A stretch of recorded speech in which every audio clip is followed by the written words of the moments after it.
आणखी एका मराठी चित्रपटाचं ट्रेलर जे आहे ते रिलीज झालेलं आहे. मूवीचं नाव आहे म्हणजे वाघाचे पंजे. आता कोणत्या वाघाचे पंजे काय माहिती. तुम्ही जर चित्रपटाची जी ॲक्ट्रेस आहे तिचे जर डायलॉग बघितले तर तुम्हाला समजून जाईल की चित्रपटामध्ये पंजेच पंजे येत नसते.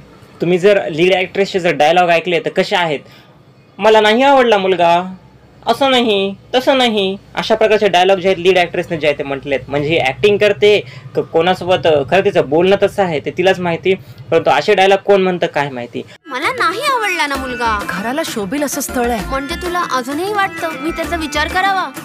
प्रत्येक गोष्टीत बाबाला विचारतो, बाबा विचारेल, बाबाला आणि सांगतो. काय स्टोरी आहे चित्रपटच्या मेकर्सलाच माहिती आहे त्यांनी तयार केलेली. कारण की निव्वळ एक बालिशपणा म्हणेल मी. कारण की अशा स्टोरीज, अशा कोणत्या गोष्टीवर हे चित्रपट विकायचं बघत आहेत काय माहिती, की तेच फालतू कॉमेडी ट्राय करण्याचा प्रयत्न केलात की सिच्युएशन क्रिएट करायची अशी की काही ना काहीतरी.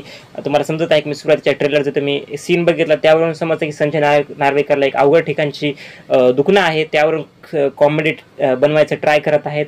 त्यानंतर त्या ॲक्ट्रेसचं बोलणं तसं, आणि त्यानंतर परत तेच की टायटल ट्रॅक जे आहे चित्रपटाचं नाव जे आहे त्यावरून एक टायटल ट्रॅक तयार करायचं, काही ना काही ते रिमिक्स जोडून, शब्द जोडून म्हणजे वाघाचे पंजे नवीन गाणं तयार करायचं. आहे दुनिया सारी जंगल मधला खेळ, तोंडावर एक मनात एक असला आहे झोल.